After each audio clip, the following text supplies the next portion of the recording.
okudda ku mazima tulage nga amazima atuwe okugagoberera era n'obulimba abutulage nga bulimba atuwe okubwewala. Ekyoto kya ilmu bashekhe we bali mashallah. Sheikh Milad Kaluma yali Saidi eri yakono, Sheikh Ibrahim Hassan Kitenda yali wano wakati ne Dr. Adam Senjala yasembye yeno. Ndoza bakikoze bamuwa obutebe bubiri bonna abujjuze era ndoza nagenda okulabanga ne kano akajjuza. Nsaba Allah subhanahu wa ta'ala atuwe moment nungi tusobole okubaako kye tusoma. Sheikh Ibrahim nsaba obuze ku bantu. Alhamdulillah rabbil alamin hamdan kathira طيبا مباركا فيه كما يحبه ويرضى ثم أصلي وسلم على حبيب المصطفى صلى الله عليه وسلم وعلى آله وصحبه وسلم. أما بعد السلام عليكم ورحمة الله وبركاته. وعليكم السلام ورحمة الله وبركاته. نمبر دكتور أمبيكو السلام بعون الله. نعم السلام عليكم ورحمة الله وبركاته. السلام ورحمة. الحمد لله رب العالمين وصلى الله وسلم وبارك على عبده ورسوله محمد وعلى آله وصحبه أجمعين وبعد. متندى مجد الله سبحانه وتعالى تمسب السوكسا سنين من نبي في محمد صلى الله عليه وسلم نبى الصحابة به ناوغنا أما ناقبل وبلغنا مبوي بيسمسا توسونا كويتلسين كانوا وجتيب الله سبحانه وتعالى سبا الله توي وبلونجي وبلي مسنا بنو أتابعين كاتوتاسا وبلي نعم. آمين يا رب. بارك الله فيكم. الشيخ ميلاد سباسبو مبوفو وبمو. بسم الله الرحمن الرحيم. الحمد لله وكفى ثم الصلاة والسلام على عباده الذين اصطفى صلى الله عليه وسلم وعلى آله وصحبه ومن اهتدى بهديه واستنى بسنته إلى يوم الميعاد. ثم أما بعد السلام عليكم ورحمة الله وبركاته. السلام عليكم ورحمة الله وبركاته. وأسعد الله أوقاتنا وأوقاتكم بكل خير. ما شاء الله. آمين يا ربي. بارك الله فيكم. وتجينا وكتامبلا مو كيوتو شاعلمو olwaleero insha Allah ta'ala. Wiki ebadde etambudde bulungi mashallah eyo gyobadde nange gyembadde wabula wiki eno ejjuddemu emikolo egy'enjawulo mugyo mwe mbadde emikolo gy'okukulisaayo abava mu hijja mu mbeera ez'enjawulo buli omu nga bwe yalabye okukulisaayo omwagalwawe oba oyo yennyini yakoze hijja nga bwe yategese bamukuliseeyo. Omugezi omu yagamba nti okupima omuntu omutegeera obulungi omuteerawo ekimu ku bibiri, omuteerawo essanyu n'olaba bw'asanyuka yeeyisa atya, oba omukolerayo ekimunakuwaza n'olaba bw'anakuwala yeeyisa atya. Ku luno twalabye empisa n'embeera z'abantu bwe beeyisa nga basanyuse, buli omu yasanyuse nga bwe yalabye okusanyuka. Sheikh Milad kantandikire gy'oli otuyise ogenda tuyisa mu wiki otuyise mu hijja bwebadde omwaka guno bi'awnillah. Bwona amaliriza okutuyisa mu hijja nga bwebadde kuba tetuyinza kubuuza Sheikh Ibrahim yabadde abirengera nga wooli, then wona amaliriza otuyisa mu hijja nga bwogirabye ey'omwaka guno specifically oluvannyuma tujje eno ffe tujja kunyumya bubaga kuba bwe twalabye hijja tetwagibaddemu era Dr. Sinza mubuuza hijja bwe yabadde kuba ye twasigala nayo ku kyoto. Kati gwogenda tuyisa mu hijja Dr. ajja tutwala mu bubaga insha Allahu ta'ala tulabike nga tufunza. Naam Sheikh Milad. إن الحمد لله نحمده ونستعينه ونستغفره ونؤمن به ونتوكل عليه وعلى آله وصحبه أجمعين. ekibuuzo ky'obuuza Sheikh Nadawi hijja wetwagiyiseemu ey'omwaka guno kiwanvu kigazi kinene kubanga ebibadde mu hijja bibadde binene era bibadde biwanvu. Otandikira ku ntandikwa yennyini mu kutambula okugenda butuufu waliwo kalumanywera abantu okusobola okufuna visa n'ebifaanana bwe bityo. Abamu basigala ku bisaawe nga bakaaba maziga, abamu alhamdulillah ne bafuna obusobozi ne batuuka, abalala ne balemererwa ddala completely and also ne basigala. Natuuka ku kisaawe nga otuuka n'abalamazi be nali nabo nga waliwo abamazeewo ennaku 2 balinda visa nga bali ku kisaawe bambi nga tebannazifuna. Naye nga samara yakyo byonna ebiseera ebisinga obungi obuzibu buva ku balamazi abakwatagana ne offices bambi ne bakeerewo okusasula ssente bo nga babala kyakunkomerero kaninde oba wanaabayo ya layisi amaliriza asasudde ssente nga adabulinze n'ez'abalala ze basasudde. Kati nno wentwalira omukisa guno okutegeeza abanaakola hijja omwaka ogujja, omwaka guno abanaakola hijja omwaka guno ogenda otandika guno gwennyini ogwatandika kyalinayo obunaku butono. Subhanallah. Abanaakola hijja omwaka gwe tugenda okutandika nti message gye bafulumizza mu Saudi Arabia nga bagamba nti anaatuuka mu mwezi gwa Ramadhani nga Ramadhani weetuukira nga tonnasasula gwoba togenda genda ne bw'onookola otya ne bw'onoozinira ku mpiso ne bw'onoozinira ku mpiso tojja kugenda.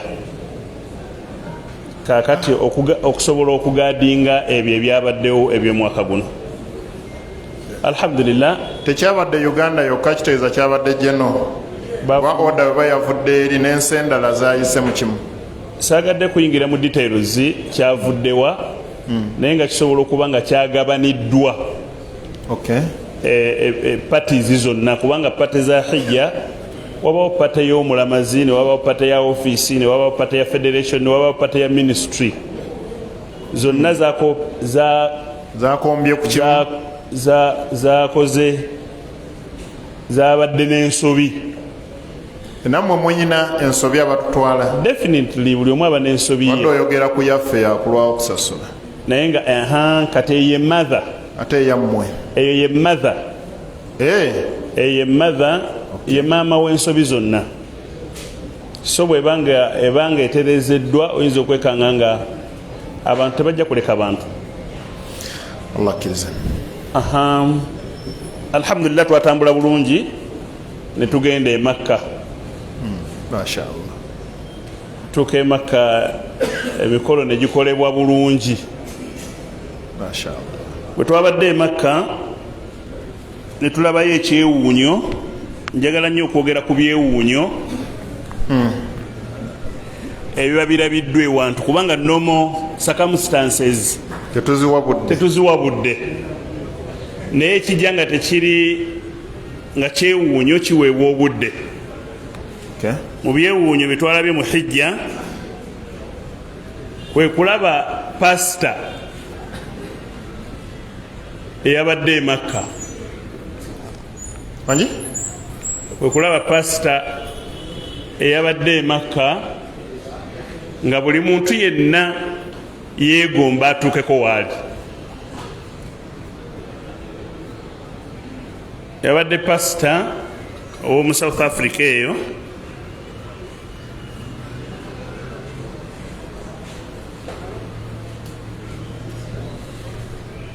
eyasiramuka emyezi 3 egiwedde,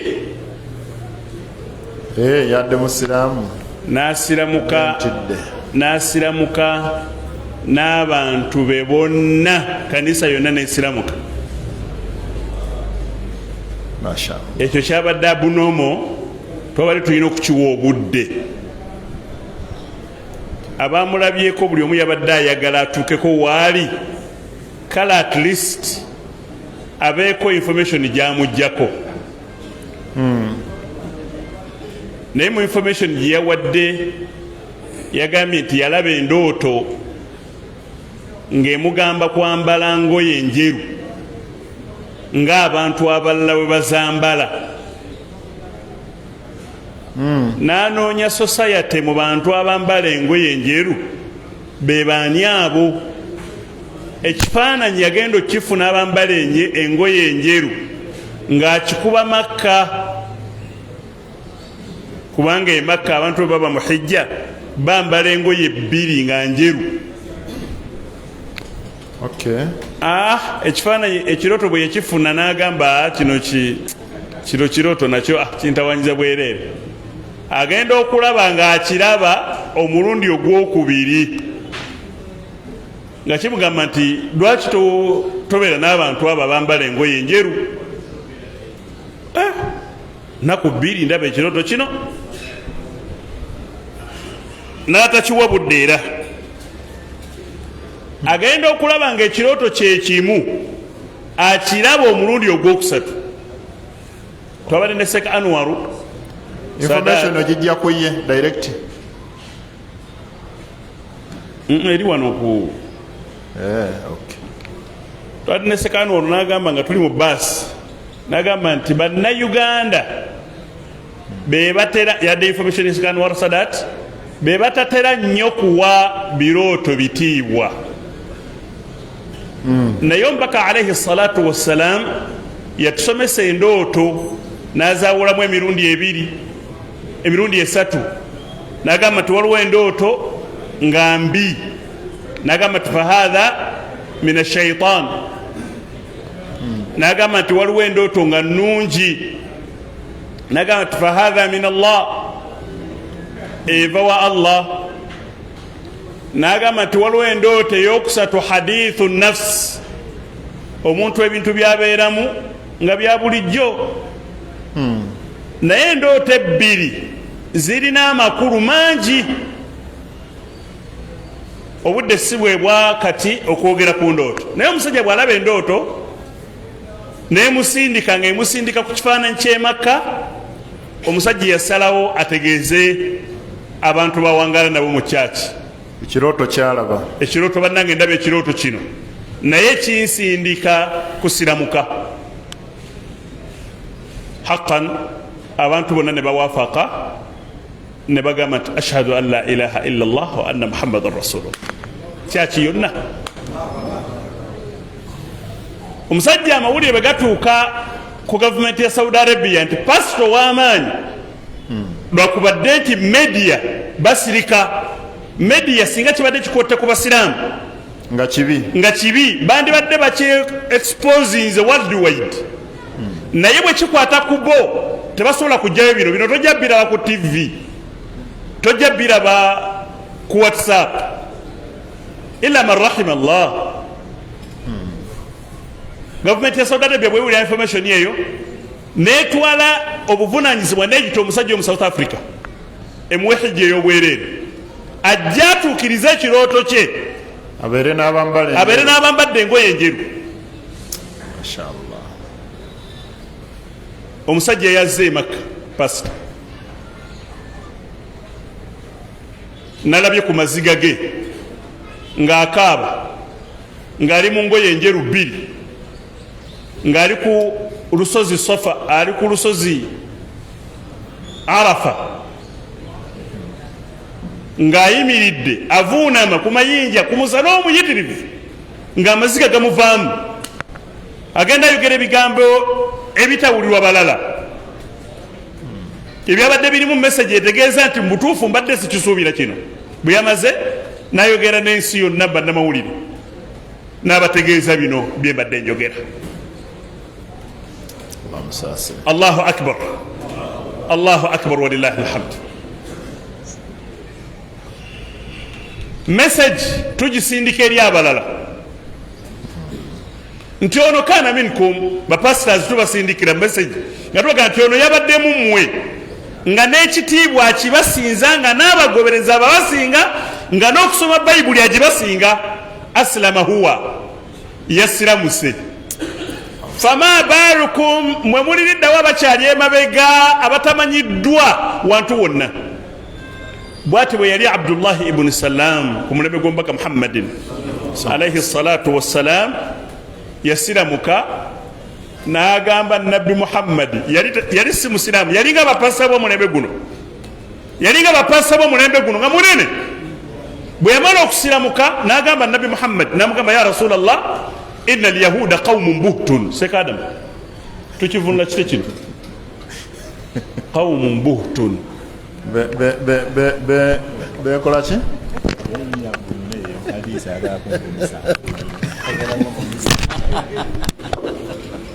eno message yegala jiwa abapastors vunula kali kubanga Allah yagamba nti yarifuna ni'mat Allah.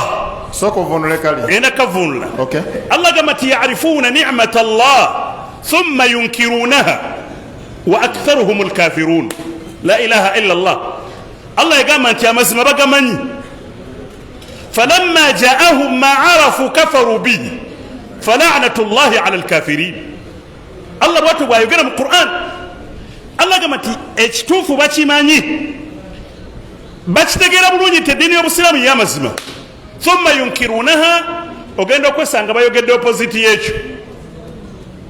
Nenabbi yagamba Abdullah ibn Salam bwe yamala okusiramuka, omulokole w'omulembe ogwo bwe yamala okusiramuka, basawo omulembe ogwo bwe yamala okusiramuka, yagamba ya Rasulallah, nze ow'ekitiibwa mu bantu bange, era nze gwe basinga okuwulirira mu byonna.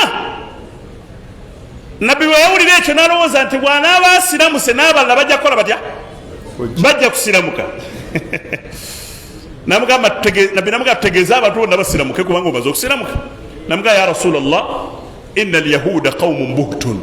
Abo abasajja beebuzaabuza. Olulimi lwenjagadde okwesoobuza olwewufuufu. okay. Kubanga engeri gye ndi mu da'wa bwe naakozesa amakulu g'ekigambo kyennyini bajja kulowooza nkoze ntya? Mbakakkanyiza. Naye beebuzaabuza, babikkirira amazima. Njagala okukakasa olwaleero bayite obabuuze ku man ana minhum, babuuze ezaani mu bo. Nabbi n'akuŋŋaanya Abayahudi n'abakuŋŋaanya n'ababuuza nti mwogera ki ku Abdullah ibn Salam? Allah, omusajja n'ayimirira oli mu nsonda n'amugamba Muhammad, oyo rajulun, oyo musajja ye mukulembeze waffe, ye mukama waffe mu byonna, ne kitaawe twali tumuwa ekitiibwa, naye tumuwa ekitiibwa ekisembayo, era bw'aba ayogedde tetuddamu. Nabbi n'ababuuza nti fama ra'yukum, mulaba mutya singa asiramuse? Nabamugamba tekisoboka, tasobola kusiramuka. Twala wano wendi Abdullah, wano wendi emabega w'ekisenge kino, Abdullah n'avaayo bw'ati mabega wa kateni n'abagamba nti ashhadu an la ilaha illa Allah wa ashhadu anna Muhammadan Rasulullah, nzikiriza nti omubaka wa Allah. Mulowooza ki ekyali kiddako? Bandibadde bonna bandibadde bagamba nti naffe tukkiriza kuba tukuwuliriramu. Wallahi bagamba nti hatha jahiluna, oyo asinga obusiru muffe, wabunu jahilina, nekitawe yali musiru. Byayogedde tuzabikkiririzamu. Njagala kusindika message eri bapasita nti mukama wamwe yasiramuse. Njagala kusindika message eri abalokole bonna nti mukama wamwe yasiramuse. Bw'abanga ddala kyemuliko mugoberera ekyo, mwandibadde mumugoberera naye ne musiramuka. Ebadde message ya hijja. Message ey'okubiri Sheikh Nadawa nga naye sobola gireka. Ngambye njogera ku byewuunyo. Okay. Era ndagambye nti Allah bw'anankwasa kazindaalo kano ne kino nja kukyogera. Njagala kisembyeyo lwakakodyo oboolyawo tekinategereka obulungi. Hijja y'omwaka guno tugirabyemu ebyewuunyisa mu bannayuganda, abeewaffe wano bannayuganda. Hijja abantu quote me, abantu bagifuula business.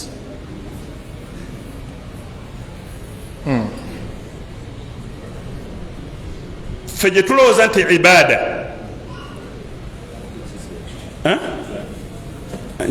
njogedde nti bantu, abantu bagifuula business. Oli bw'abala n'akuba mu calculator ng'agamba nti kantandikawo waliwo ofiisi etwala abantu e Makka. Oli kubatwala? Definitely. Okay. ng'atandika wali woofiisi ng'alanga ku rediyo ng'abantu bakola batya nga bajja gye buvuddeko emabega omulimu guno oba ibaada eno ebadde erimu baseeka era ng'erimu ensa seeka farisi bwekityo bwe kibadde wallahi ng'erimu ensa olwaleero tekyalimu nsa seeka adamu gwono tuwa hukumu ya bino byetwalabyeko n'amaaso gaffe nga byewunyisa muhijja abatali baseeka bajingidde oba baseeka obwedda tufuna kyamukisa mulungi nti abantu abagenda emakka baba batumanyi ajja nakubuuza ekibuuzo nti seeka ffe tukoze bwe tuti kiri kitya kiki mukikoze nti wallahi seeka bwe tukikoze obuzibu buvuddewa kuba nti eyabatutte emakka haji siseeka ate no wano wetulabidde nekyewuunyisa wallahi ngaomutalinyangako makka naye ngaakulembedde abantu bagende emakka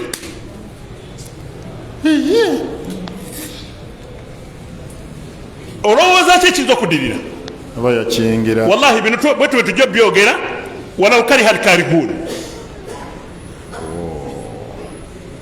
twalabye ku bantu abagenze emakka nga balamazi basasudde omudidi gwa sente seeka adamu nga tebasobodde kusula mina la ilaha illa llah seeka adamu genda tuwa hukumu yakyo hijja la ilaha illa llah wahda kati nno kikwewuunyisa eyayogedde kino nga seeka yeyatuta abalamazi seeka ffe tusuze makka tukomyewo kati ku makya kiri bakibalekedde abalamazi be bonna beyatutte basuzeewa basuze makka seeka adamu agenda tuwa hukumu wallahi twakirabeko n'amaaso gaffe terikyaleese ekyo kubanga yatutte abantu emakka somerawoyo bambi tatwalanga buvunanyizibwa ku ssoma lya hijja yabatutte ye ng'alowooza bwe bityo bifaanagana gwe mulundi gwe ogusoose okutuukako emakka bwatyo bwe yakikoze bwe batambudde okuva mu arafa seeka adamu batambudde ne bava mu arafa ne bajja e muzidalifa awo tebayimiriddewo batuuse ne batuuka ku kiwaji essaawa 6 ogw'ekiro seeka adamu bino genda tuwa hukumu yabyo ne bakikuba ne batambula ng'abagamba nti tutambule ne batambula ne batuuka emakka subhanallah ne beetoloola tawaafu lifada bada alfajiri bwe bamaze okwetolola tawaafu lifada nabagamba mugende mwebake mu woteeri nebagenda nebebaka ne bawumula emisana gwonna n'ekiro kyonna bakomyewo nkeera ya lunaku olwo seeka adamu genda tuwa hukumu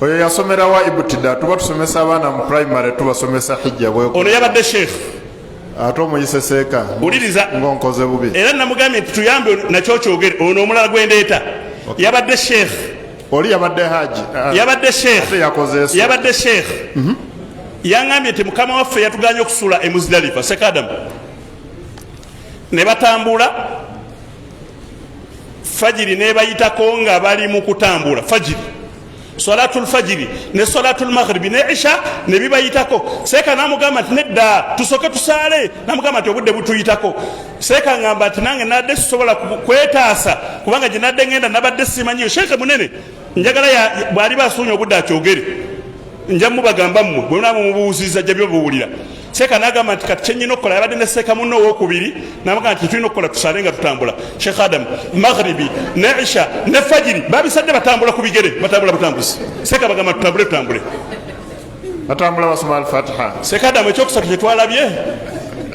ekyokusatu kyetwalabye kyekino nakyo ogenda kiwa hukumu katemba ogenda kiwa hukumu seeka adamu abantu ebiwaji tubikuba ennaku 3 ez'omuddiringanwa tubikuba olunaku lwa idi ne tubikuba olunaku oluddako ne tubikuba olunaku oluddako ayagadde atambule aveewo ne tubikuba olunaku oluddako olwokusatu ayagadde olw'oluvannyuma ne tuvaayo seeka adamu abantu bakoze bwe bati bakubye ebiwaji bya idi olulumu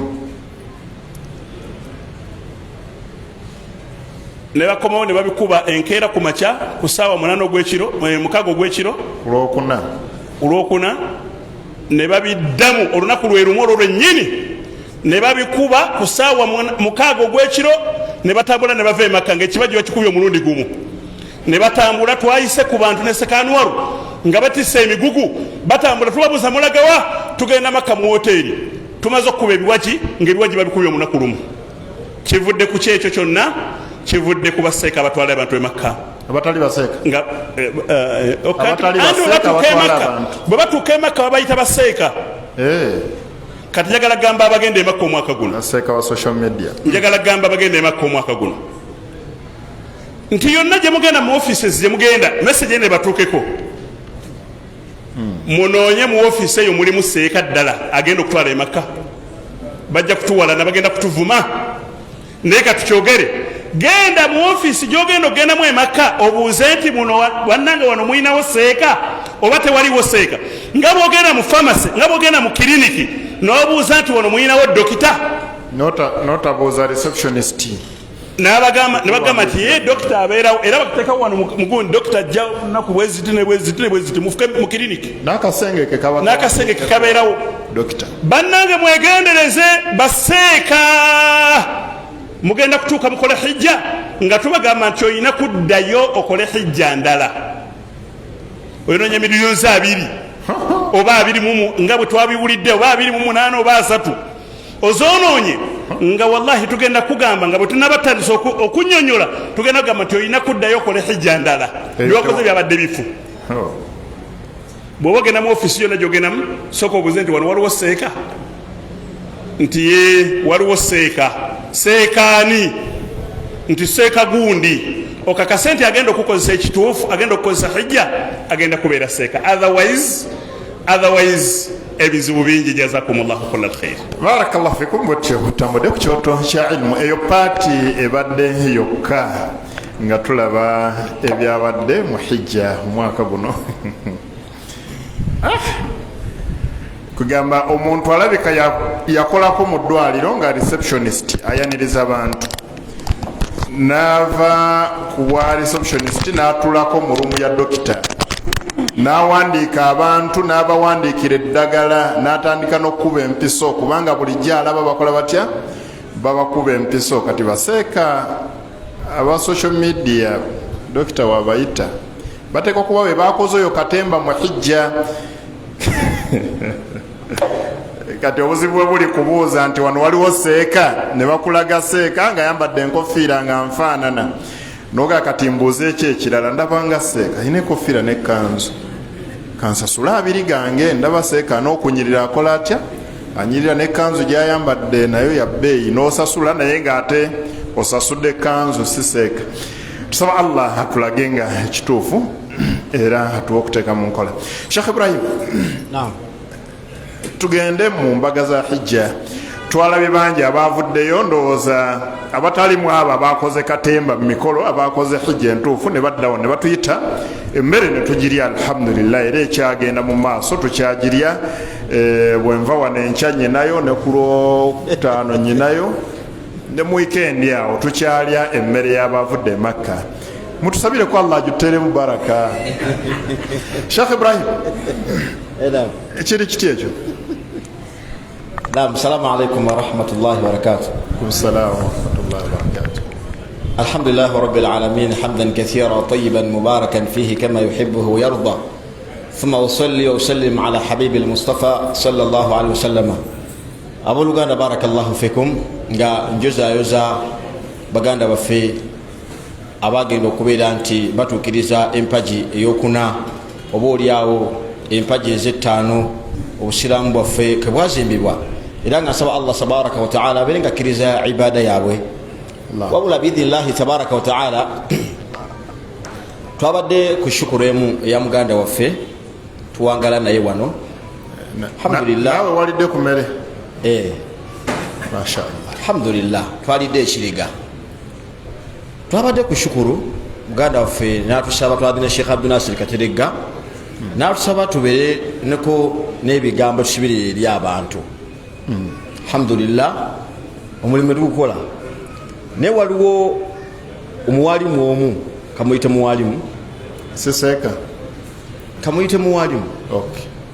bwe yatulabe bwati ku mitimbagano nga tuli ku shukuru eyo nayangwa mangu n'agamba nti seeka ate kati mwawatandise okukola bidaa. Wanji? Seeka ate kati mwawatandise okukola bidaa. Obujulizi mubujja wa shukuru ezo zirina obujulizi nikesi omuntu ng'avudde Makka n'ava e Makka n'akomawo e Uganda n'asala ekiriga n'asala ente n'asala eŋŋamiya abantu ne bakuŋŋana ne bajja ne balya ne bawuuta supu omala okuwuuta supu waabwe ne batambula ne bagenda bidaa. Siraamu yabadde abakolako ddaawa. omanyi Sheikh Nadawi buno obusiraamu wallahi bwetaaga kutegeera. Ebiseera ebisinga neewaza nnyo omuntu okuvaayo n'ayogera ekigambo nga tasoose kikolako research. Banange buno busiraamu buno buki ogenda okwogera ekigambo oteekeddwa okubeera nga okikozeeko ki okikozeeko research. Bwe omuntu okuvaayo n'ogamba nti aa buli akola shukuru ng'avudde e Makka aba akoze haramu aba akoze bidaa. Waliwo mwalimu twalina Sheikh Abdul Nasir wa Sheikh Juma shukuru yabagambye nti ate kati nammwe abasalafu mutandise okwenyigira mu bidaati. Bantu bava Makka mulya mmere. Era biidhinillahi tabaraka wa taala buno obujulizi bwengenda okusoma bugenda eri oyo wa amthalihi n'abamufaanana abalowooza nti bwekityo wekiri. Ebiseera ebisanze Canada ife tugenda okukola ekintu tukikola na bujulizi.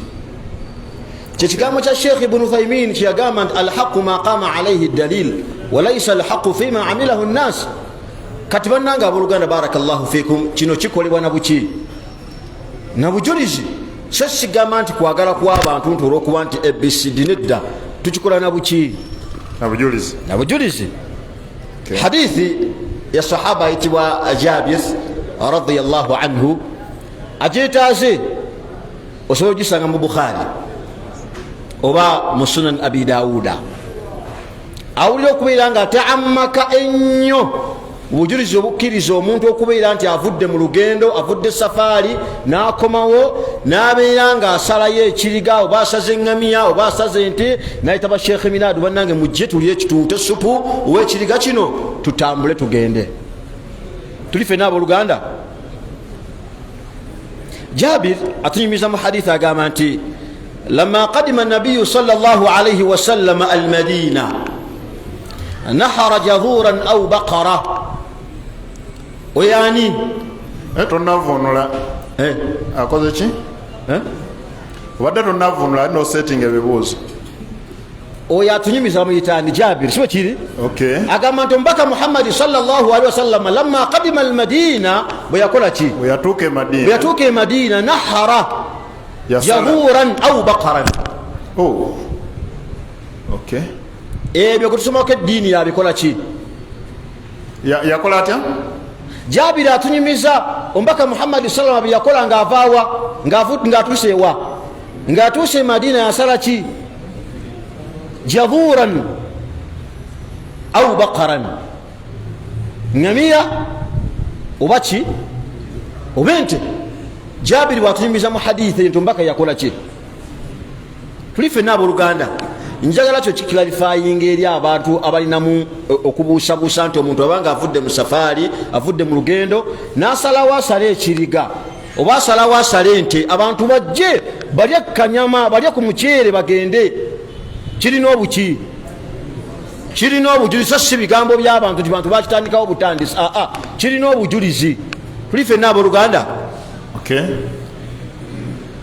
إلى في هذا الحديث محديث يخبر جابر بن عبد الله جابر يا تقام رضي الله عنه أن النبي صلى الله عليه وسلم نحر جذورا يقول شيء يسال النمية أو بقرا أبتشي وبنت وهو الواحد من الإبل ذكرا كان أو أنثى أو بكرة عندما قدم من سفره بيقوم nga avudde mu luki nga avudde mu lugendo yasala ki engamiya oba ki ente عندما قدم من سفره بيقوم nga avudde mu ki mu lugendo lwe nga avudde mu lugendo ورجع الى المدينه naddayo wa ebyo abikola nga atuusewa Madina nga atuuse Madina shukran lillah subhanallah ebyo nga abikola shukran lillah nga yibazani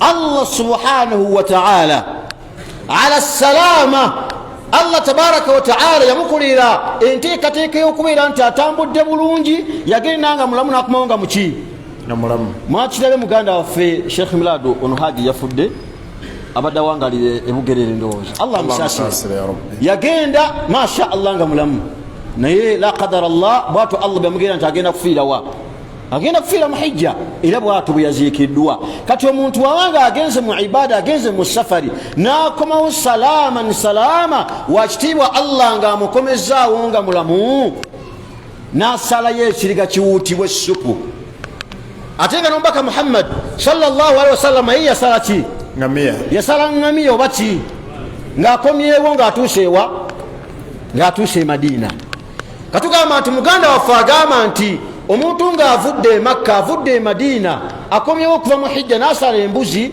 oba asaze ente oba asaze ngamiya n'ayita abasiraamu bajje bawute kasupu ako kitegeeza nti alina obujulizi bwakoze eki kubanga nomubaka Muhammad sallallahu alaihi wasallama muallimu hadhihi al-umma omusomesa wa umma y'obusiraamu yakola ki tulife n'abo Luganda kati abateekateeka shukuru biidhinillah batekemu amaanyi lwakuba still nako ngina kayisaawo nga maliriza hadithi eno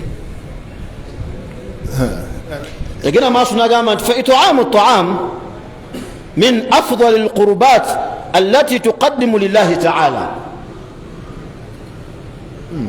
tuyina ibada nyingi tuyina emirimu mingi naye okuyita abasiraamu n'obattira ekiriga ne bawuta kasupu ako gye gimu ku mirimu egisembeza omuddu maaso gani maaso ga Allah subhanahu wa ta'ala wa fi riwaya أخبر جابر رضي الله عنه أن النبي صلى الله عليه وسلم قد اشترى منه جملا وبكى محمد صلى الله عليه وسلم اشترى منه جملا يقول لك واني يقول لك جابر نغامغula kochi ngamugula kochi engamiya yamugula ko yaki subhanallah subhanallah yagamba nti amara an-nabiy sallallahu alayhi wa sallam bidhabhin umbaka Muhammad sallallahu alayhi wa sallam bwamala gola ku Jabir engamiya yalagibe engamiya nekolebwe etya salibwe eberenge esalibwa watubikhat bemala okusalibwa ekole ki efumbibwe fa akalu minha engamiya ne bakola ki ne bagiryako ombaka Muhammad sallallahu alaihi wasallam ne bani ne basahaba wa hadha at-ta'am yuqalu lahu an-naqi'atun emmere yekolebwa emmere yefumbibwa omuntu nga avudde mu safari bagiyita naqi'a tulife n'abo Luganda bakiyisani نقيعة يعني مشتق فيما قيل من النقع وهو الغبار لأن المسافر يأتي وعليه غبار السفر lwansonga nti omuntu agenze mu safari agenda okudda yennanga nga bwe yagenda nga sibakola ki kati yensonga lwaki emmere yefumbibwa yensonga lwaki emmere yefumbe bagiyita batya annaqi'a tulife n'abo Luganda kati haji bwave Makka wahajati wave Makka nasalawo atusalire ekiriga naita Sheikh tujje tukiwute supu tewali buzibu bwonna kubanga mbaka Muhammad sallallahu alaihi wasallam yakola ki tulife n'abo Luganda ndozo obujulizi mara Sheikh Nadawi okay kitegeeza nti omubaka sallallahu alaihi wasallam bwaba yakola n'abatambulira mu bufu bwe nabo bakola nolwekyo abakoze okusinzira ku bujulizi Sheikh bwaleese aba asaze ensolo oba n'ofumba kapiraawo n'oyita abasiraamu ne balyako ng'ovudde mu lugendo lwonna lw'oba ovuddemu oba umra oba hijja oba kusuubula obeera otambulidde ku bujulizi jjukira nti hadithi gyaleese agijje mu kitabo ekisinga obutuufu oluvannyuma lwa Qur'an.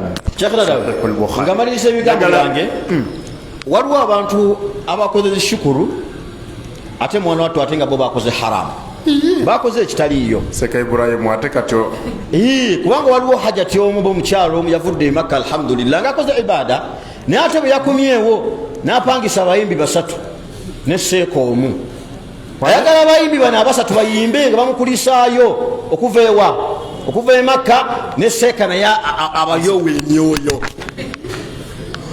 yayagadde bamala okola haramu seeka naye seeka yamugambye anaazeewo. seeka yamugambye nze ogwo omukolo oguliko embeera efaanaganako bwetyo sijja kujja.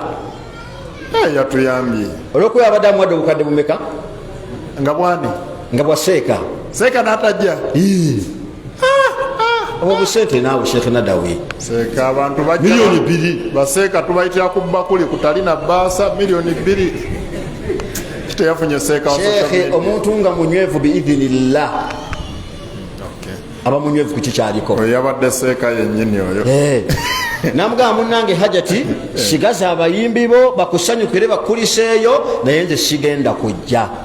hajati namugamba oba oganyirekayo niza abayimbi sola basazaamu nabaadira nekatiipu kange bajje basanyukiramu fenna tulye emmere batambule bagende mukolo gwa ssanyu naye nga takhayala Sheikh omuntu avudde mu ibada ate akomyewo ate ajoze Allah subhanahu wa ta'ala akoze ebitaliiyo ayokanye ku manhaji mbaka Muhammad sallallahu alaihi wasallama alisa abayimbi bayimbye awoza basanyuse naye Sheikh Nadawi abantu mutufu betaaga okusoma omuntu ng'ova kukola ibada wali badde okaabanya amaziga nnyo okusaba Allah akkiriza ibada yo. Wallahi muwide Sheikh Milad Allah yahfadhu abantu bagenza okukola hijja namba bakoze byabwe kati okudde e Kampala n'ojaganya ng'oleesa abayimbi mu shukuru ng'olinga agamba nti Allah hijja yo yagikkiriza. Omunya ayitibwa Fadwala yagamba nti an a'lama anna Allah taqabbala minni mithqala katono bwe kati yagamba nti khairu min ad-dunya wa ma fiha. Subhanallah Sheikh eno ibada hijja ya mulundi gumu eri wajibu na alika mundi guliwa kastefa mundi ogusoose khalas ezo kubizibeera ki zibeera sunna so oyina okubeera keen and conscious about what you are doing. Banange no ibada tali mu muzannyo. Omuntu olina okugenda okutenereza Allah subhanahu wa ta'ala okola ibada eyo ng'oli mu buufu nnyo nani akututa okugenda okukola ibada efaanaganako bwetyo. So bannange abooluganda bahaji n'abasuubira okugenda omwaka ogujja mbeewaza ne sekwewaza yenna bwe mubanga mukomyewo ne mugezaako okubeera nga mukola shukuru okwebaza Allah subhanahu wa ta'ala olw'okubeera nti yabatwala salaaman n'abeera nga bakomyawo salaaman tubeere nga tusanyuka mu nsanyuka eyo omubaka Muhammadi sallallahu alaihi wasallama gye yasanyuka ne basahaba. Barakallahu fikum wa jazakallahu khairan. Kyoto kya ilmu tugenda mu maaso n'akamaliriza parts 2 ndowooza tumaliriza ebyabadde mu hijja masha Allah abakomyewo tubakulisaayo Allah akkirize ya rabbi hijja zammwe abakoze za katemba bano mbasabire dduwaaki Allah abawa obusobozi muddeyo mukole entuufu abatannakola naffe tusaba Allah atuwe tukole. Sheikh Milad ajja tuwa edduwa eyawamu ffenna nga tusabira naffe Allah akola atya atusobozese tukole. Dokita tukyalya emmere era emmere ekyagenda mu maaso abamu nga batugamba nti ate mumwe muli emmere balibanga abasaaze bano bakwata kigambo mmere engeri gye mugivumirira ennyo yonna emmere ne bagiteeka mu kasero ka bidaati ga nti baseeka ate nammwe kati muli mu mmere batukambuwalidde simanyi oba naawe ogenda tukambuwalira naye emmere ekyagenda mu maaso alhamdulillah bw'otukambuwalira tukyusaamu kubanga twasomye edduwa mu ntandikwa nti omuntu Allah amuwe wamanyira ekituufu akiteekemu amaanyi bw'amanya nti kyabaddeko kifu akola atya akireke oyo naaba muyizi mulungi. Tuyiredde okukyusa wetulabira amazima agava gye muli kubanga tubayinamu obwesige. Nkwaniriza. Naam, alhamdulillahi rabbil alamin wa sallallahu wa sallama wa baraka ala abdihi wa rasuli Muhammadin wa ala alihi wa man iqtafa atharahu wastanna bisunnatihi ila yawmiddin wa ba'd. Matenda majivuga Allah subhanahu wa ta'ala tumusaba okusaasira ebyengera n'emirembe kuba ekitiibwa nnyina bwaffe Muhammadin sallallahu alayhi wasallama ne basahaba be na buli yenna n'amugoberera okutuusa olunaku lwe tulisinkana Allah subhanahu wa ta'ala. Ekisooka tuyozaayoza n'okukulisaayo baganda baffe abatindiga olugendo ne bateekamu essente ne bagenda okukola hijja nga y'empagi ey'okutaano mu mpagi zaffe ez'obusiraamu, era ekiraga nti obusiraamu bw'omuntu oyo bubeera bujjudde. Tusaba Allah tabaraka wa ta'ala afuule hijja zaabwe ze baakoze nga zikiriziddwa n'okutakabana kwabwe nga kwebaziddwa n'amazambi okubeera nga gabasonyiyiddwa. Era n'abakyaliyo tumusaba Allah subhanahu wa ta'ala an yaruddahum ila buldanihim aminin salimin ghanimin, abeere nga abazzaayo mu bitundu mwe bava nga bali mirembe era nga baganyiddwa mu lugendo lwabwe. Amiina ya rabbi. Ekigambo kyogedde ekimu si kituufu, ekyogamba nti tuvumirira emmere, ekyo ekigambo si kituufu. Tetuvumirira mmere kubanga abantu fenna tuwangalira ku mmere, fenna tulya, wabula mpozi kitwaligambye twalitadde mu kayidu akakunizo. Tuvumirira emmere efumbiddwa ku mikolo egitaliiko njigiriza ya nabbi, ekyo ekituufu. Naye tetuvumirira mmere, emmere gye tuba tuvumirira yeba efumbiddwa ku mikolo egitali ku njigiriza ya nabbi Muhammad sallallahu alaihi wasallam, kubanga omukolo bwe guba teguli mu busiraamu nga nabbi teyagusomesa n'emmere efumbiddwako. Banna usulu bagamba attabi'u tabi'u, attabi'u tabi'u, attabi'u yatba'u almatbu'. Naam, omukolo bwe gubeera gwe haramu n'emmere ebeera ki? Ebeera haramu. N'olwekyo ekyo bwe kiri.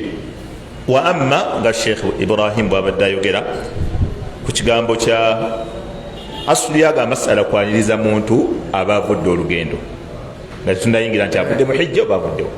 Kutuzimbira ekikolo kiri ntuzimbira obusiraamu bwogera kikukwaniriza omuntu avudde mu lugendo, asulu ya masala. Kubanga otomanya asulu ya kintu, nsibuko yakyo, oluusi oyinza okulamula kino naye ngaate yooli abadde akola kirala. Nagamba nze nadde saaniriza haji, nabadde nyaniriza ava muki mu lugendo. N'olwekyo amasala gazimbiddwa kukwaniriza muntu avudde mu lugendo.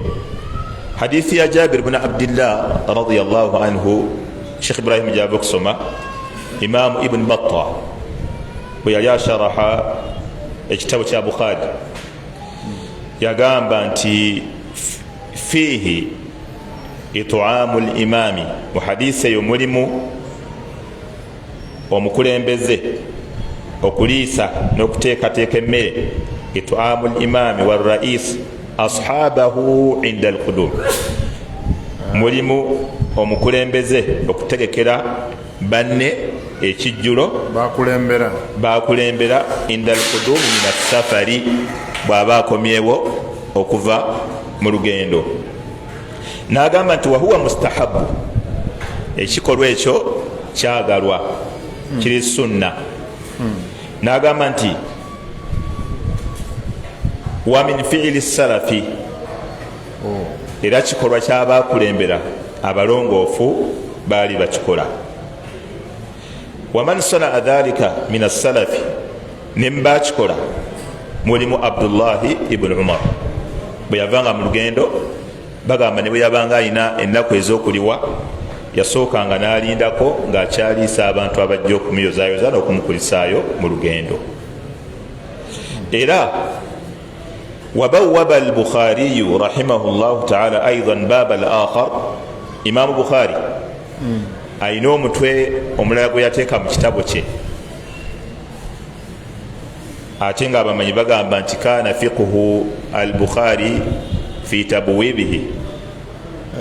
Imaamu Bukhari kwe bategereranga fiqihi we n'obukenkufu bwe omutegeera ku miryango gy'aba ataddewo, assa ateekawo omulyango oguyingira mu kitabo ekyo ng'otegeera nti eyo ye fiqihi gwakolerako.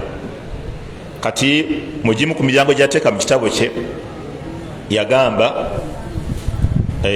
tusoose bino ebyaffe ebyobubaga tunagenda mu masala ga haji mirad gali tujagaddira tujagaddira tugenda gaddira gago katusooke bino ebyaffe haji soko tulekemu engeri bahaji engeri gye mwakulembedde bannammwe n'engeri gye mwabavuzeemu tusooka ogireke kwatono nja kujja naye katusooke tumale ffe ebyobubaga buno bwaffe otegedde haji sebo basi kakati haji nga bwakkiriza tugende mu maaso Imam Bukhari rahimahullahu taala yateekawo omutwe n'agamba nti baabu istiqbaalu lhaji alqadimina wathalathati ala dabba baabu istiqbaalu lhaji alqadimina wathalathati ala dabba omulyango etuufu mulyango bwomaliriza okulaba masala ogwa haji okola ki okwanirizibwa naye okwolekera ababa bamwaniriza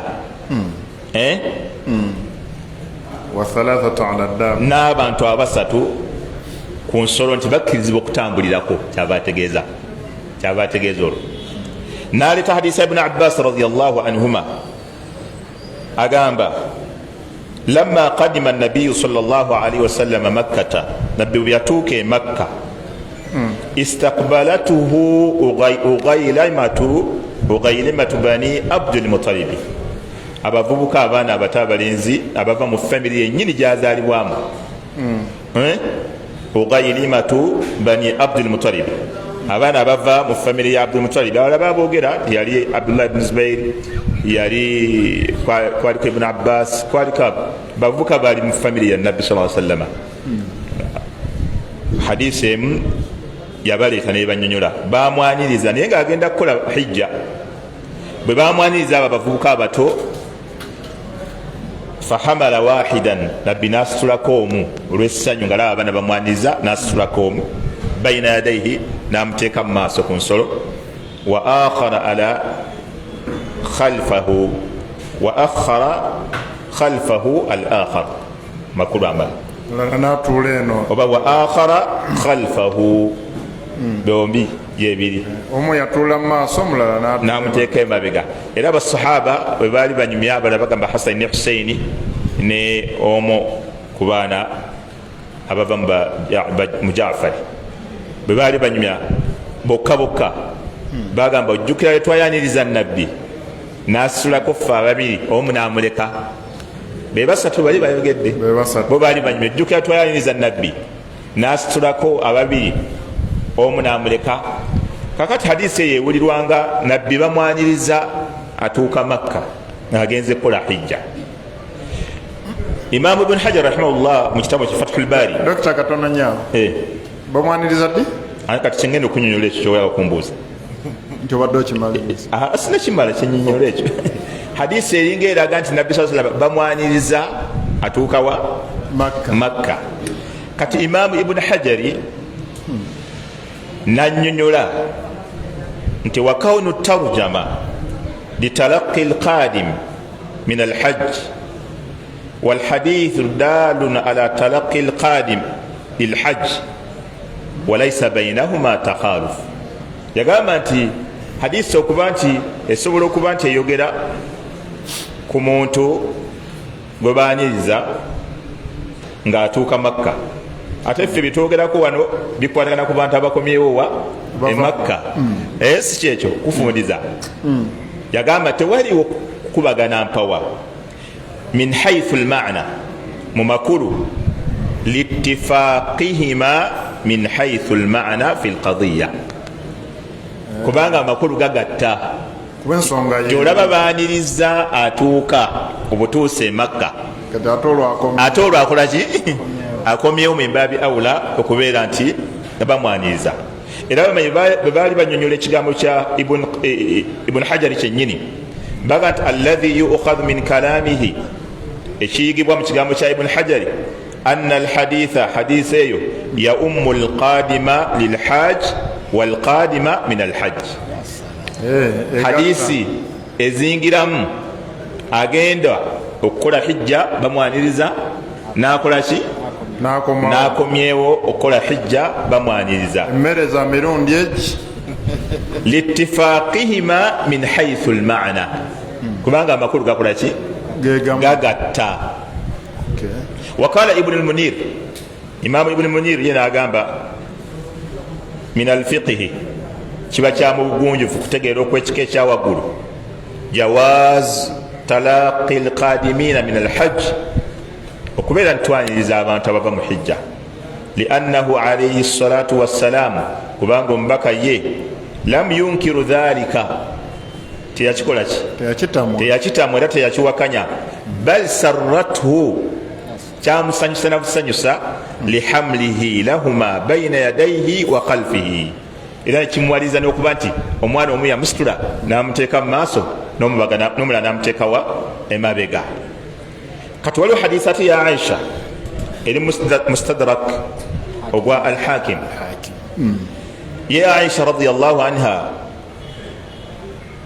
ummul mu'minina agamba nti aqbalna min makkata fi hajji aw umra nasarraha jidde museka agamba aqbalna min makkata fi hajjin aw umra twakomawo okuva e Makka nga tuva mu hijja oba ki oba mu umra. eno shakku min rawi ya hadisi ya shakka ogamba nti oba yagamba hijja oba umra naye Aisha yayogera kimu twavaayo agamba nti wa Usaid bin Hudayr yasiru bayna yaday rasulillah sallallahu alaihi wasallam ngono Usaid bin Hudayr yasiru bayna yaday rasulillah sallallahu alaihi wasallam yali akulembedde nabbi Muhammad sallallahu alaihi wasallam falaqina ghilmana min al-ansari nitusinkana abavubuka abalenzi abava mu ansari kanu yatalaqawna ahlihim idha qadimu balinga baniriza abantu baabwe bwe babanga bakoze eki bakomyewo. kati mu hadithi eyo imamu al-Hakim yagamba wa hadha hadithun sahih ala sharuti Muslim, hadithi eyo ntuufu eri ku bukwakkulizo Muslimu bwe yateekawo nti omuntu bw'aba akomyewo okuva e Makka bakola ki bamwaniriza bamuyozayoza mu ngeri y'okukomawo. kwaga masala nsembera kino ekigambo kya Imam Ibn Uthaymin. Imam Ibn Uthaymin yayinanga liqaat al-maftuha nga bwe tuli wano n'abuuzibwa sinkana sheekh omubuuza ekyoyagala. Imamu Ibn Uthaymin bamubuuza ku masala g'okwaniriza bahaaji n'okuteekawo ku mmere abantu ne balyako ne bamugamba sheekh kiramulwa kitya n'abagamba nti hadha la ba'asa bihi, ekyo ekikolwa tekiina mutawaana bi ikrami alhaaji inda qudumihim, okugulumiza n'okwaniriza bahaaji nga bakomyewo. lianna hadha kubanga ekikolwa ekyo yadullu ala ihtifai bihim wa yashujjuhum aidan ala alhajj, kiraga okubafaako ennyo n'okubeera nti ate kibateekamu kasunda baasi okuddayo okukola ki hijja oba okusasulira kale abalala nga bwe twagamba. thumma takallama an al-israfi almanhiyu fi dhalika, oluvannyuma naga nti okujjako abantu bateekamuko oluusi okudiibuuda nga okumu kuyinza batuusa kukola haramu, kubanga okudiibuuda okumu bwe kujja kutuusa abantu nga bagenze mu haramu nga bano betuwulidde n'abalabe batugambye abataddewo bandi wali entebe emirere waliwo yagirabyeko bandi nga bamufuuyira haji bandi nga bwavaayo waggulu n'awuubira abantu akatambala akeeru n'afuna epikipiki ekunama nezimukulembera era nga ziriko abawala abakunamye. kakati n'atuuka wakate nekiyitirira kati ate oyo aba afuuse haji mazambi aba takyali haji owaddala, kubanga oyo haji mazambi ekigambo kyatukoze kiba kinene ate haji bakulembedde nepikipiki zikunama abaana bakunamidde emirere gikaaba bandi zinyanyagira kati ate lyefujjo likyusiza erinnya lya haji nabanga genda kiddamu era ng'oli mugumu haji aba akyusiza ekitende ekituufu kyalina okuyitibwa okuba nti afuuse ekitalo kati ebyo ebikolebwa emmere n'eriibudwa ne bagirinyamu ne bayiwa ne bakuba endongo ekyo kyekiyinza okufuula omukolo tekati gwonooneka lwekyo okuteekawo nalabyeko ku dduwa ez'abantu nga basoma edduwa nga bwe badigida ate gwo nagwo mulembe simanyi bagwaze gutya omuntu asoma edduwa nga badigida budigizi nayo bagita dduwa effujjo liri mu bavubuka baseeka aboogerera emikolo n'okuwaana abagagga ng'olaba ebigendererwa byakuba luseke bagagga abo nabo bafuuse bayitirivu ku midia tebakyalaba kintu kifu tebakyalaba kwegana emikolo oli asabira omuntu edduwa naye golaba onaasaba luseke ataddewo olugogo ayagala lukulukusa okuva ewa haji lujje ewa seeka asoma edduwa kati lyeffujjo zirabise mu bubaga neribukyusa abamu bubaga ate bazifuula dduwa dduwa yavudde maka edduwa yavudde emaka basookawo akabanyi baseka kati niweewuunya ate edduwa yabavudde emaka so ebyo ebintu ebifaanana ku ebityo biyinza okufuula omukolo gukyuse sifa yaagwo ne gwononeka wamma bwe gusigala ku asulum ne tumwanyiriza ne balyawo emmere ne bamukulisaayo naye asobola babuulira mu hijja bwe yatambudde ekigambo ekyo abamanyi baffe abasalafu bagamba tiwali mutawana newankubadde waliyo ko abagaana waliyo kubamanya abagaana abagaana bagitwala eri mu kwera bagaana lwa nsonga bagamba ekikolwa ekyo ffe tumaze kya asula nkiriko obujulizi nabbi yasala ne jazura ne abubakara hadisi ya Jabir ibn Abdillah okusala engamiya oba ente naalya obujulizi bwe buli bo bagamba nti ekiganyisa riya baga nti omuntu aba akoze riya kabandabe ne yeeraga ate omukolo gubadde gwa ibaada naye abamanyi abakkiriza era ekyo ekigambo nakyo bakiddamu ne bagamba aslul hijja ibadatun zahiratan nti hijja yo ng'omulimu mulimu gwa lwatu sikwakuwekereza kati kizibu ogamba nti omuntu bwataddewo emmere nayita n'abantu ne balya nti akoze riya kubanga omukolo gwenyini gwavaako n'enniya yennyini etuyingiza mu hijja yemu ku nniya ezatulwa bwabagamba nti riya kola omukolo nti bariya embaga zonna ziba zivuddewo ate nga nabbi yatugaa nti alinu nika nolwekyo bwe tugamba nti mulimu riya kiyinza obutavaayo bulungi kubanga emikolo gyonna egy'embaga awulimu walawu bishat nabbi yagamba sahabi yali awasiza awulimu walawu bishat alinu nika nolwekyo omukolo gwa hijja n'enniya yaagwe gutandika gubeera yakwatula labbaik allahumma labbaik labbaik la sharika laka labbaik inna alhamda wa ni'mata laka wal mulk yenniya la sharika laka yakwatula nga twatula okwawukana ku n'enniya za ibadati ku kagambo ka riya ke kankwasiza omuzindalo guno nabbi ayina we yalagira nti ate waliwo riya wejjirayo ekinyusi olunaku lumu mbaka sallallahu wasallam yajja mu lutalo omu ku ntabaalo zeyatabaala nabbi natandika okuyita basahaba ani akwata mwoyo sahaba nga lutandika ani avaayo awere kati sahaba kyava avaayo yatabakhtar ejagaddemu ng'agenda alinnya ettaka liyiike oba kategerekeka alinga ayagala okumenya ettaka ng'ajja amenyeka basahaba ne bava akoze riya akoze takabbulu yeeraze nti alina amaanyi nabbi nabagamba nti inna attakabbura fi mithili hatha mahbubun riya bwoba mugamba ku riya ate mu riya mukana ate wowe yeetaagisa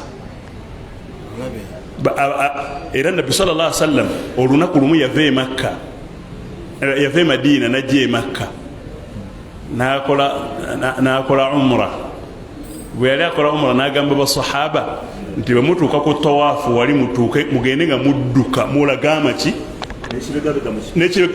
olaba mulage nti mulina amaki n'ababuulira n'ensonga njagala babalabe kaddemu si eriya mwerage njagala babalabe yabagamba nti liyara almushirikuuna jaladakum njagala bali babalabe nga muli baki bamaanyi kakati haji bwoba okomyewo e Makka okola ku riya bwoba okomyewo e Makka olaga abantu nti wakoze hijja kiri mu sunna efaanana bwetyo era tewaliwo khawufu ya riya awo kubanga eyo ibada dhahira ibada eyeyolese mu ibada ezeyolese nabbi ze yatugamba okula abantu batulabe mwe muli ne ibada ya idi neidi erimu riya kubanga idi nabbi yagamba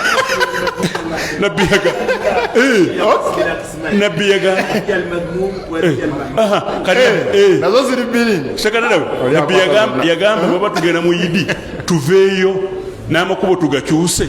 Lwaki tugakyusa? liyara almushirikuuna quwwatakum, abantu batulabe n'abali mu nsonga mujje. Kyovalaba nga omuntu bw'aba ayina ssente twagala tuzimulabeko. Nabbi kyeyayogera sallallahu alaihi wasallam era eyo teba riya. Nabbi yagamba nti Allah yagamba subhanahu wa ta'ala fa amma bi ni'mati rabbika fahaddith. Bw'oba oyina ekirungi ky'oyina kirage kikuba abantu mu maaso bakirabe. Inna Allaha yuhibbu an yara athara ni'matahu ala abdihi.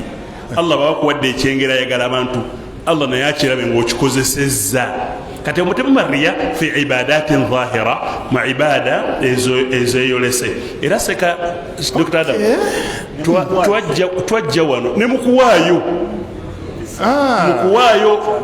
Allah yatulaga intubidu sadaqat bumba muziwaddeyo abantu bagirabe ng'owaddeyo fa ni'immahi kirungi nnyo ng'ogikoze n'owayo emitwalo 2 awo ne bagiraba fa ni'immahi. Era we wava hadithi egamba mbaka sallallahu alaihi wasallam agamba nti man ahya sunnati ba'da an umita, omuntu yenna azuukusa enkola yenga abantu badde bajerabidde wa sahaba yavaayo nabbi yagamba nti ani awaayo sahaba n'awaayo ng'abantu bonna balaba.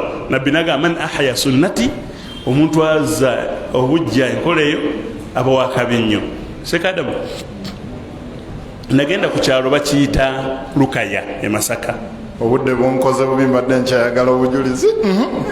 Nagenda Lukaya nga waliwo hajati haji gwe tujja e Makka akoze shukuru era asaze ente namba. Kati abasalafu b'omu Lukaya, ono haji musalafu, abasalafu b'omu Lukaya ne bagaana okujja ku mukolo gwe nti akoze bidaa. Bwe natuukawo ne mbayita ne bagamba abange mujje musirikema temukiddamu. Eno ye sunna yennyini Nabbi sallallahu alaihi wasallam baali bagisudde mu kasero. Era nabadde e Lukaya olunaku lw'Essande ng'abasalafu ku luno bajjumbidde nga sunna bagitadde mu nkola. Nange nenjagala okwongera ku bigambo by'abakadde bange bano ngamba ayuha basalafu ba ummeeno ahyu hadhihi sunna, eno sunna mugize obuki obujja, eno sunna ya Nabi Muhammad sallallahu alaihi wasallam. Oli ayinza okubuuza ekibuuzo nti lwaki kuhijja wokka? Lwaki kuhijja wokka? Nedda si kuhijja wokka. Ffe tusomesa abantu nga tubagamba nti ne bw'oba ogenze Mbaale Allah n'akusobesa n'okomawo ng'okomyewo mirembe, salawo akakoko, salawo ekiriga abantu bakirye, abantu bakakasa nti ozizza sunna obujji. Era tutera okubuuza abantu nti lwaki sunna oyagala bagirabire ku balala, twagala tugirabire ku ggwe. Sunna nga tugiraba ggwe nyine ogikoze otya, okitadde mu nkola. Nja kubeera n'abo bonna abateeka sunna eno mu nkola. Naye lwaki bagiteeka ku hijja? Omuntu ava mu buwangazi bwobwo okuva mu buto nga wallahi talinnyanga ku nnyonyi, ng'olugendo lwe yali atambuddeko olunene bambi lw'e Kampala na Butambala nga ye talulaba nga na luki, talulaba nga na lugendo. Naye omuntu atambudde emitwalo n'emitwalo gya miles ogamba atya nti olusi lugendo. Jazakumullahu khairan. Barakallahu fikum, jazakumullahu khairan. Abavudde e Makka okusinziira ku ba Sheikh kye bannyonnyola, buli yavudde mu hijja omwaka guno tumubanja emmere yaffe biidhinillah. Buli yavudde mu hijja tukubanja emmere. Kati ate dokita atadde emmere eri n'endala eri esooka. Bw'obanga ogenda mu hijja fumbawa ekiriga tukirye, then bw'okomawo awo osale ente. Tokukutana ibada ngenda gambako mukyala wange yekka. Eyo ibada yakola ki ya lwatu. Mbyogedde nga bwe bibadde oba Nabbi sallallahu alaihi wasallam bamwaniriza e Makka. Bamwaniriza e Makka nga kyeŋŋambye bwe yali agenda okukola hijja bamwaniriza e Makka, ne bwe yali akomawo bamwaniriza. emmere za mirundi ebiri, mu kugenda ne mu kudda. Obukoddawo tebukola. Naye kyekyo kyenjogedde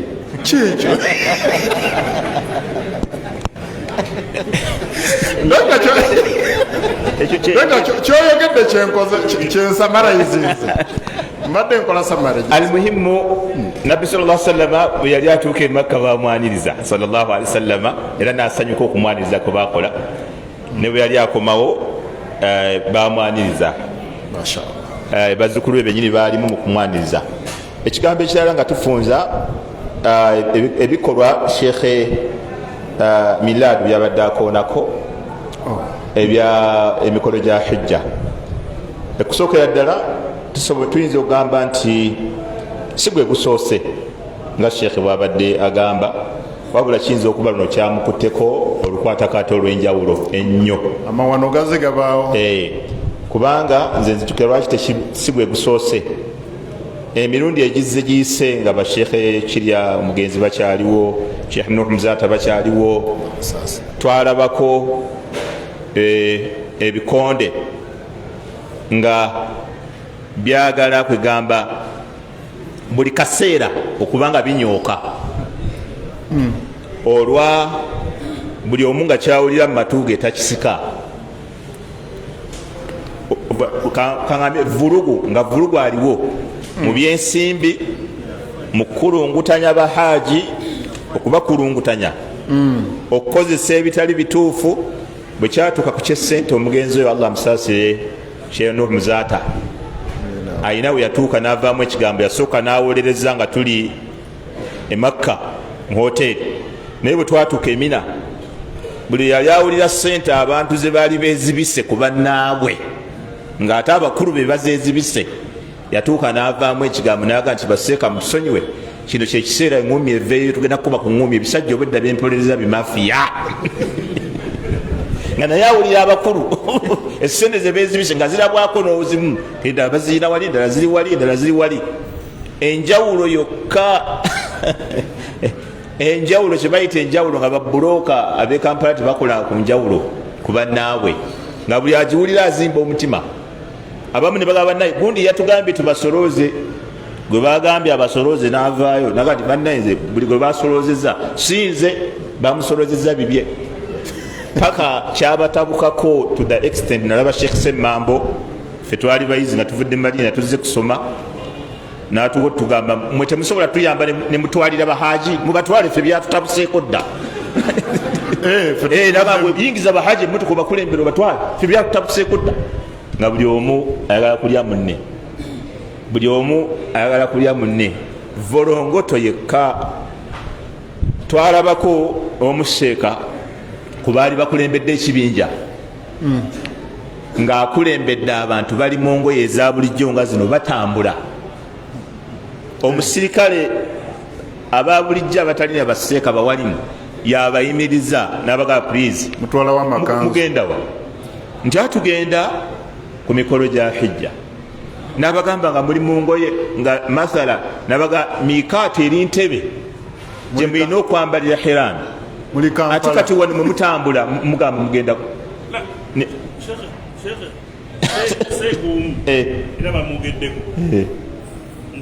soko mpa muzinalo yazze Emina mpola mpola tulogera manya g'abantu ng'ayambadde hirami ze bbiri naye nga munda mulimu ekinu. Sheikh Miladu wallahi kati Ngasega bwe twabadde meeting ne bakyogerako nti bannange baseka mututta nkole bwe muti akati we nabadde nenkyewunya ne ngamba bakino kisoboka kubanga oli yayogedde bwogezi naffe teyamutubulidde linnya naye nga yabadde omu kubaleesa abantu emaka kakati we nabadde mu tent Sheikh Adam wallahi uqsim bi rabbil Kaaba neneerabira ku mulamazi ng'ayambadde ekinu kyabadde kimyufu bw'obeera mu hiraami bweyigira bwoti mangu nnyo osobola okulaba ebiri munda ne muyita ne mugamba jangu najja we nabadde ne mugamba nti oyambadde kimunda nangamba nyambaddemu ekinu yabadde wo ate yabadde wange ne mubuuza nti lwaki okyambadde nanga nti ffe bwe batusomesa nti tusobola okwambalamu akantu munda ne mugamba genda mangu nnyo wallahi billahi tallahi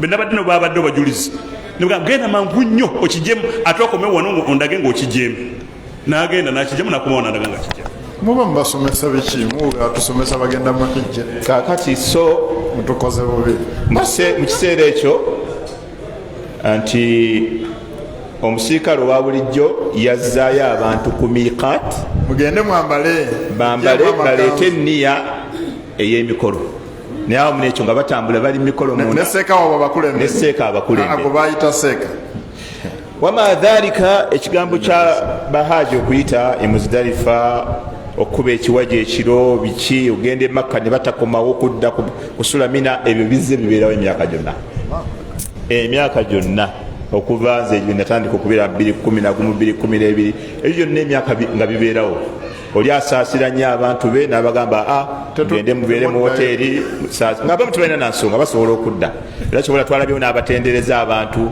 abagenze ne bava mu Arafa ne bajja Muzdalifa ne bakuba ekiwaji ne bagenda ku Kaaba ne bamala ne bakomawo Mina ng'oli abatendereza nti bakoze makula kyebakoze kyekyo tebalina kuwandibwa wadde okutenderezebwa wedde akatono bwe kati bakoze kyebalina okukola kyenyini omuntu bajja n'asaala ng'omutendereza mpozi mutasaala osobola omutenda esswala ebadde y'amaanyi olaba negundi kyasanku abaddemu oyo osobola omutenda naye omuntu ng'akoze ekiri ku sunna ate n'omuwaana ate oba omuwaanako tolina kumuwaana nabbi saa sallam bwati bwe yasomesa kati okubeera nti tusula Emina eyo wajibu min wajibaati lhajji wakadhalika ne Muzdalifa okubeerawo kyabwatteeka wakadhalika nolwekyo ogenda netukuba ekiwaji baada azawal ekisooka tukikuba baada tulu elfajiri kasemambi evayo bweti netukuba naye bangi bakikuba kiro ne bagenda e Makka ne bakola tawaafu ate ne bakomawo ku ssaawa 6 ne bakuba ekirala egamba nga bubaga tuyingidde mu lunaku olulala babala kizungu katukube bwekyo ekibakubisa ku 6 gw'ekiro baga tuyingidde olunaku olulala kati ennaku 2 ne baba nga bakozeemu olwo fala ithma alayhi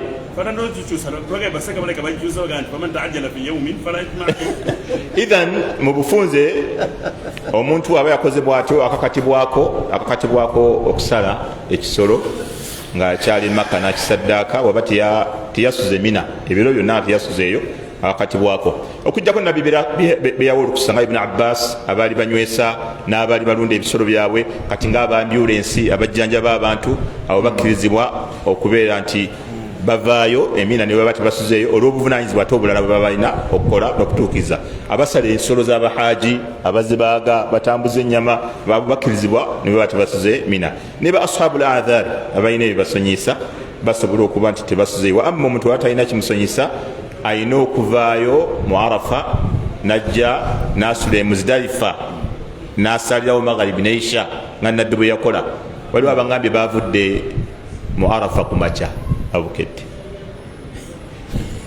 bavuddewo ku makya so kati kyembizadde nzijjako nti kati okujjako nga waleeteddwawo enkola ey'entambula ne sisitimu gavumenti gyebeetaddewo olw'amasulaha g'obulamu bw'abantu awo tusobola osesetulamu ebimu netugaba bino bizze olw'embeera entambula tesobola kutambula kubajjawo ate banafu tebasobola kutambula bw'oba walikoledde magaribi mathala neisha walisalidde Muzdalifa osobola ozisalirayo mu Arafa olw'entambula okuba nti ekereye olw'okuba nti bataddewo tarutiibu ey'okkuba ekiwaji nti mukube ku ssaawa bweti ne bano bakume ku ssaawa bweti okwewala abantu okubeerawo abangi obutafa ekyo nakyo kikkirizibwa waliwo istithnaat ezibeerawo bannayuganda mukube mu budde bwe buti naggana mukube mu budde bwe buti ekyo kisoboka nakyo ne tukyusa mu budde bw'okkuba naye nga byo ebiwaji tulina okubeera nga tubikuba hijja ya leero nze omusiraamu omu kuba abaddeyo yaginfundiza mu kigambo kimu